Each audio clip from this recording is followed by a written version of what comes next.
podcast Suara Konstitusi. Benar banget, kembali lagi dengan aku Sylvia Dan Sander Gailan. benar Zulkarnain. Oke, lanjut ya. Di sini kita akan membahas mengenai topik perubahan demokrasi Indonesia dan juga ada perjalanan Undang-Undang Dasar Negara Republik Indonesia tahun 1945 di era keterbukaan informasi.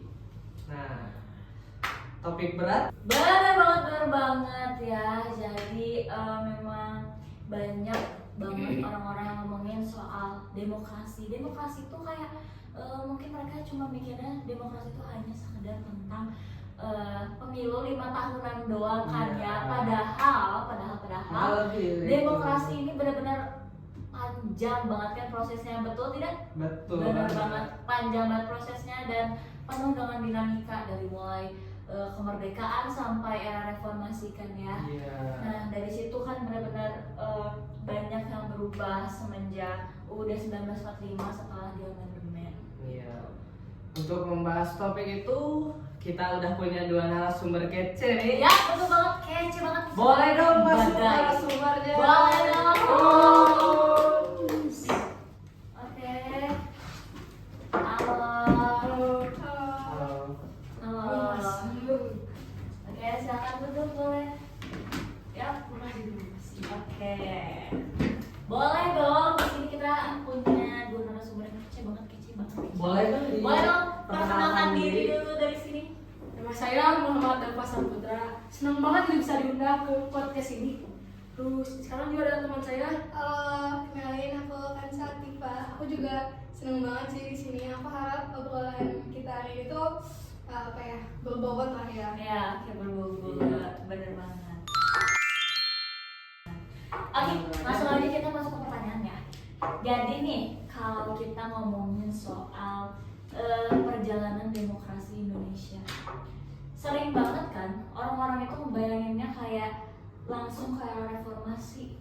Tapi menurut kalian sebenarnya akar demokrasi kita itu dimulainya dari mana sih? Ngomongin demokrasi nih ya. Indonesia itu sudah menganut demokrasi parlementer sejak awal kemerdekaan. Sejak proklamasi dimulai 1945. Lalu di sini ada demokrasi parlementer yang dipimpin oleh Sultan Syahrir pada tanggal 3 November 1945. Oke, itu tuh gimana? Aku nih kurang ngerti nih ya, gimana coba bisa dijelasin? Jadi tuh secara konsep pas itu rakyat tuh diwakili sama partai politik yang ada di DPR. Nah, cuman pas itu partai politiknya banyak banget, bisa nyampe 40 lebih kalau nggak salah. 40. Jadinya pas itu banyak banget yang kepentingannya tuh berbentrok satu sama lain dan malah kepentingannya ini nggak terlaksana. Karena itu pemerintahannya jadi nggak stabil, terus kayak kabinetnya sering jatuh bangun lah. Nah karena itu sekarang ngeluarin dekret presiden tanggal 5 Juli 1959 gitu. Berarti dari situ tuh Indonesia tuh sebenarnya masih kayak mencari jati diri. Bener banget. Demokrasi. Ya, sekarang itu mencari jati diri. Dimulai dia ada demokrasi parlementer. Nah setelah dekret presiden ada juga demokrasi terpimpin. Nah di mana dipimpin itu Soekarno. Dan di situ banyak perubahan-perubahan yang terjadi juga. Contohnya ada kembali lagi Undang-Undang Dasar 1945 gitu. Oke. Tujuannya sih waktu itu katanya buat jaga stabilitas dan juga persatuan bangsa. Nah cuman malahan pas itu demokrasinya tuh jadinya kayak formalitas doang gitu loh. Kan demokrasi itu harusnya kita rakyat itu harus bisa memberi pendapat kan secara bebas. Tapi malah cuma rakyat itu pas itu dibungkam. Oke, terus setelah era Orde Baru ini kan memang demokrasi itu kayak seakan-akan formalitas kan ya, formalitas banget. Memang pemilu itu ada, tapi seakan-akan semuanya tuh kayak udah diatur sejak awal kan ya. Dan misal kayak yang Kansa bilang, partai-partai itu semuanya jadi dibatasin, terus suara-suara rakyat itu jadi dibungkam gitu kan ya. Semuanya pokoknya dibatasin sampai akhirnya reformasi 1998 ini memang jadi titik balik banget kan ya. Ya, jadi reformasi itu bukan cuma pergantian rezim, tapi pergeseran paradigma juga. Jadi orang tuh jadi mulai mikir kayak, oh ini tuh bukan demokrasi yang kita mau loh, oh ini demokrasi yang kita jalanin nggak bener loh.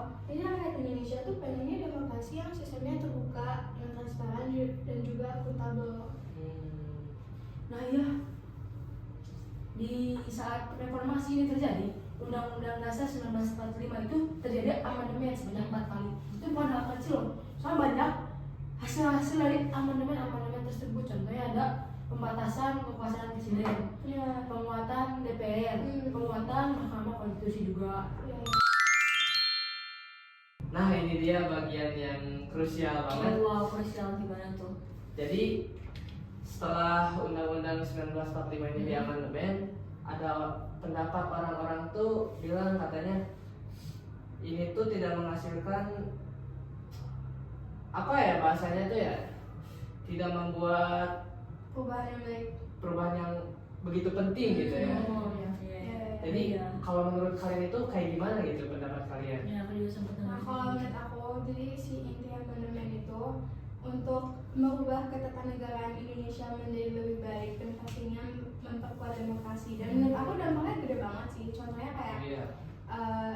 jabatan presiden, kalau kalian tahu kan Soeharto, Hmm. kan dia ngejabat lama banget ya. Iya. Dan itu sebelum si adanya amandemen. Iya. Nah setelah amandemen adalah peraturan bahwa presiden itu cuma barang menjabat selama 2 periode maksimalnya, dan 1 periode itu 5 tahun. Terus perubahan yang lain itu ini MPR. Kalau MPR dulu tuh lembaga tertinggi negara, jadi kedaulatan rakyat itu dilaksanain oleh MPR. Nah tapi sekarang MPR tuh jadinya lembaga tinggi negara, jadinya dia tuh setara sama lembaga tinggi negara lainnya. Dan jadinya kedaulatan rakyat itu dilaksanakan secara UUD gitu. Nah selain itu juga muncul nih lahir kembali nih lembaga-lembaga baru. Contohnya ada komisi judisial, lalu ada juga konstitusi Mahkamah ya, Mahkamah Konstitusi. Iya. Nah itu fungsinya buat apa? Fungsi itu biar check and balance. Jadi nggak ada lagi tuh lembaga-lembaga yang punya kekuasaan absolut gitu. Nah, iya benar banget ya. Tapi katanya ya ide amandemen itu membuat negara kita tuh jadi kompleks ya bahasanya. Katanya ada yang bilang si lembaga-lembaganya itu kebanyakan dan kerjanya juga ada yang tidak efektif gitu. Iya, iya. Nah itu pendapat kalian kayak gimana Ya, juga? coba nih gimana nih? Ya ada benarnya juga gitu. Soalnya kan reformasi itu baru gitu, lembaga baru Iya atau sih. baru. Jadi kan masih tidak berjalan dengan efektif juga kan. Oh. Nah, tapi banyak juga elit-elit politik itu bilang kalau misalkan hal-hal baru ini cuma untuk kekuasaan itu, memungkinkan tentang kekuasaan itu, kepentingan yang tadi. Tapi kalau menurut aku amandemen itu tetap penting sih, karena dari sini tuh rakyat tuh jadi kayak punya kayak lebih ada kebebasan lah Iya, ya, jadi kebebasan, lebih bisa ya. berpartisipasi dalam pemerintahannya, dan demokrasinya pun jadi lebih baik lah bisa dibilang. Jadi bisa dibilang perubahan Undang-Undang Dasar itu bukan sebagai akhir dari berjalan demokrasi, Iya, terus benar banget. malah jadi titik awal gitu ya mungkin. Iya, Ya? titik awal. Iya, menurut aku tuh apa ya, perumpamaannya kayak fondasi lah buat Indonesia, buat jadi bangsa yang lebih baik dan kitanya sendiri juga lebih baik gitu sih. Oh, iya. Itu kita pengen nanya nih buat refleksi gitu ya. Saya ada pertanyaan, yaitu kalau kalian disuruh nyimpulin dari perjalanan demokrasi dari awal dan juga perubahan UUD, itu kata apa sih yang bisa menggambarkan hal tersebut? Kalau menurut saya sih berjuang, karena demokrasi di Indonesia tuh gak hasil gratisan gitu, tapi hasil perjuangan rakyat kita sendiri. Benar banget, betul. Oh, apa ya? Ya kalau menurut aku belajar deh, karena Belajar. dari masa ke masa kan kita udah mengalami terpurukkan, tapi kita Benar bangkit banget. lagi. Jadi kayak kita sebagai rakyat penting untuk belajar dari masa ke Benar-benar masa sih. dua kata yang match ya, Iya. berjuang dan belajar. Oh, wow. Itu keren, itu punya makna yang Iya, dalam. maknanya dalam banget kan Ini ya. kalau saya dikira-kirakan juga saya juga pendapatnya sama gitu ya, katanya apa? Hmm. Berjuang dan, Dan belajar, gitu. belajar, iya, Dua benar kata yang banget. berkaitan. Itu artinya tuh berjuang dan belajar itu sama-sama tidak pernah berhenti gitu ya. Benar banget. Oke, terima kasih banget untuk sesi diskusi hari ini ya. Terima kasih banget diskusi hari ini. Alhamdulillah lancar ya, dan benar-benar kita mendapatkan informasi yang lebih banyak gitu ya. Iya. Dari yang sebelum kita mungkin belum tahu, sekarang jadi tahu banget gitu ya, tahu lebih banyak. Buat pendengar jangan lupa tetap stay tune di sini ya. Jangan kemana-mana karena kita akan lanjut di sesi 2-nya. Oke, see you.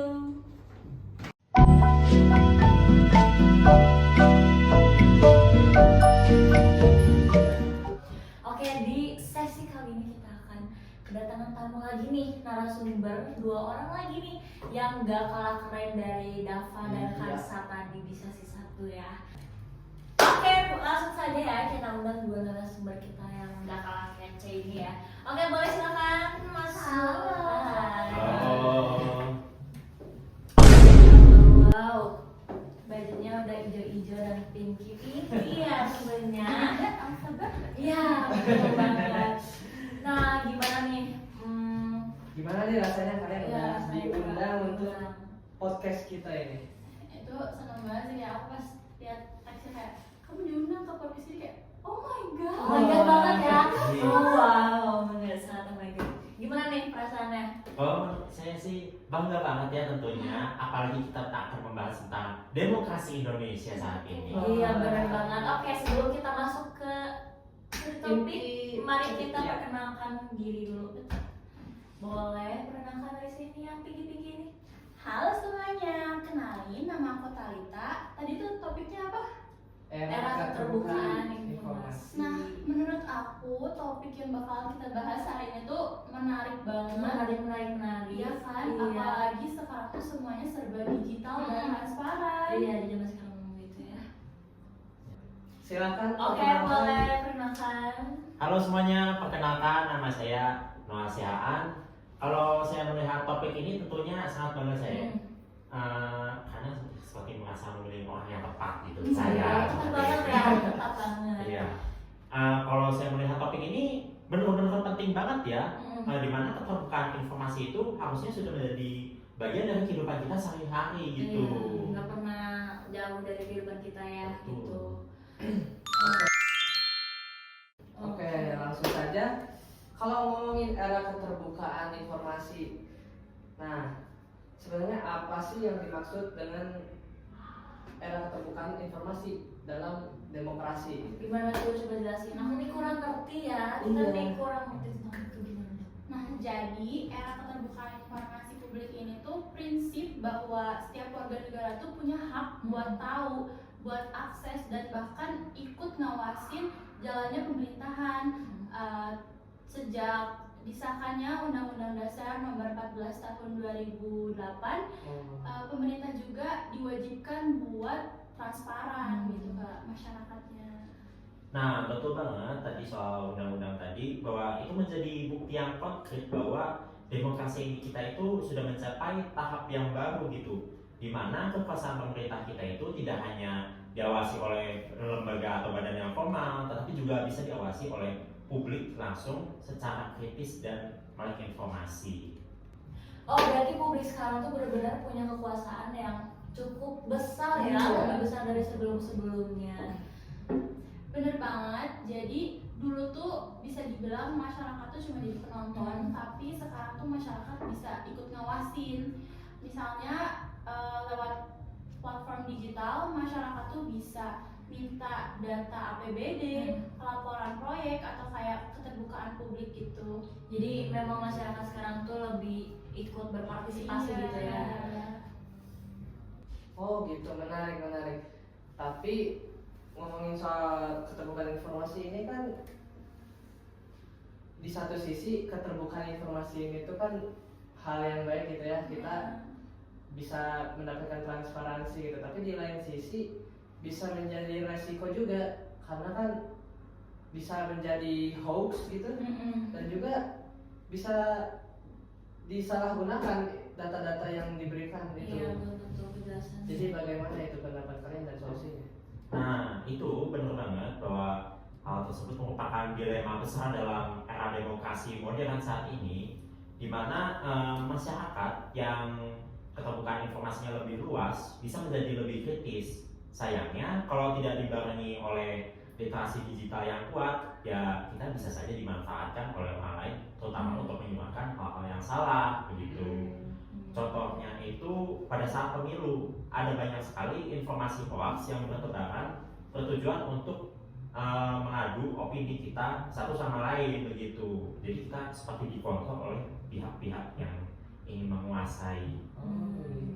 Nah, tugas kita itu bukan cuma untuk mengawasi keterbukaan informasi itu saja, tetapi juga untuk menumbuhkan cara agar kita bisa kemampuan untuk memilah informasi tersebut, di mana kita kan nggak ingin semua hal yang viral itu ternyata benar kan, pasti ada yang salah. Jadi demokrasi itu kalau misalnya nggak bisa tumbuh kalau ada hal-hal yang salah gitu. Oke, aku pengen lanjut nih ya ke pertanyaan yang selanjutnya yang mungkin lebih tajam gitu ya. Oke, jadi menurut kalian gimana nih, seberapa besar tanggung jawab media dan pemerintah gitu ya dalam menjaga kualitas keterbukaan informasi ini, gimana nih?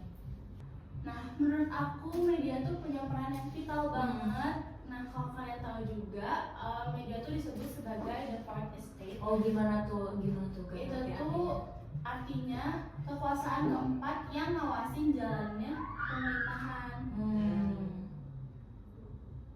Tapi sayangnya sekarang tuh udah kebanyakan media tuh kayak makan lah, ngegunain pemerintah tuh sebagai komersial gitu. Iya, jadi sogokan, tak Sogo. Wow, sangat mengerikan juga ya ini agak. Oke. Ya. Terus kalau misalnya media nggak jujur, tapi kan tadi pemerintah kan diwajibkan buat transparan, berarti media juga diwajibkan buat jujur. Karena kalau nggak ada media yang bisa dipercaya tuh bakalan jadi apa ya, buat jadi alat manipulasi gitu. Iya, benar banget. Ya kan? Nah, tapi dari sisi lain itu pemerintah juga kan harus adaptif ya. Benar. Kan sekarang pemerintah juga udah ada yang ngawasin kayak PPID gitu. Itu Pejabat Pengelola Informasi dan Dokumentasi. Tapi pelaksanaannya masih setengah hati. Kayak kadang data di publik itu ditutup seolah-olah jadi kayak rahasia negara gitu. Iya, rahasia Padahal banget ya. kan cuma soal kayak anggaran gitu atau proyek daerah. Iya. Nah, Itu kan sih yang memang yang janggal banget ya, iya, kalau itu yang kan misalnya udah gitu. bertolak belakang gitu Iya, sama banget. keterbukaan gitu. Jadi masyarakat tuh kayak ngerasanya kayak itu apa ya gitu, kayak ada yang sesuatu yang ganjal mungkin ya di hati mereka. Jadi Janggal. pendapat kalian kayak gimana gitu? Nah, setuju banget sama pendapat kalian juga. Kita itu sebagai masyarakat harusnya lebih berani dalam menuntut hak kita dalam keterbukaan informasi ini, dimana kita itu sebagai warga kan bisa saja mengajukan permintaan data resmi, apalagi kalau kita ke badan resmi kita bisa gugat mereka kalau mereka tidak transparan. Benar banget ya. Nah, tapi kita balik lagi, kalau partisipasi publik ini nggak bakal ada kalau warganya itu merasa nggak punya kuasa atas hal ini. Itu menurut saya itulah sebabnya maka pendidikan itu harus dikembangkan lagi, apalagi soal perpolitikan ini, dimana kita juga harus mengembangkan kesadaran digital, dimana demokrasi ini kan tentunya tidak cuma pemerintah saja, tetapi kita sebagai rakyat yang siap menerima dan mengolah informasi itu untuk kebutuhan kita secara cerdas gitu. Siap nih, terakhir aku mau nanya ke kalian berdua ya. Kalau harus milih satu langkah konkret untuk meningkatkan kualitas demokrasi di Indonesia itu, kalian bakal pilih bagaimana? Pilih apa? Kalau aku bakal bilang perkuat edukasi publik, mulai dari sekolah, media, komunitas, karena semua tuh harus punya literasi demokrasi dan informasi. Ya kalau nggak punya, berarti kan rakyat nggak melek data nih. Kalau rakyat nggak melek data, keterbukaan tuh cuma jadi formalitas doang ya nggak sih? Iya. Formalitas semata. Nah, benar banget. Terus kalau menurut saya sendiri, itu langkah yang harus kita ambil itu transparansi ditambah akuntabilitas akan data tersebut. Kita jangan cuma membaca dan melihat data tersebut, tapi kita juga harus lihat tentang pertanggungjawabannya. Karena keterbukaan tanpa pertanggungjawaban atas data tersebut, ya kosong berarti seperti ngomong tanpa dengerin orang lain. Bener banget, yang keras tapi nyata itu bener dua kalimat yang wow gitu kayak Iya. sangat masuk maknanya ya. Jadi intinya ya demokrasi di era keterbukaan ini itu bukan cuma tentang siapa yang berkuasa, tapi Nah, kayak bener banget. siapa yang paling mampu buat berpikir kritis. Nah, gitu itu ya. dia poinnya. Oke, sekian gitu Ya, ya. terima kasih Terima banget kasih. untuk Alina dan Noah ya. Memang diskusi saat ini lebih hot daripada diskusi Iya, ini yang karena lalu. emang lagi relevan gitu Iya, sama sekarang. lebih memuncak juga gitu ya, Iya. informasinya sangat. Oke. Dan buat pendengar Suara Konstitusi, semoga kalian dari podcast kita di hari ini kalian bisa lebih sadar bahwa demokrasi itu tidak hanya dikasih tapi juga dijaga lewat pengetahuan dan lewat keberanian untuk ya mengungkapkannya gitu ya. Terima kasih untuk pendengar dan penonton hari ini. Jangan lupa tonton podcast kita di video selanjutnya ya. Sampai jumpa.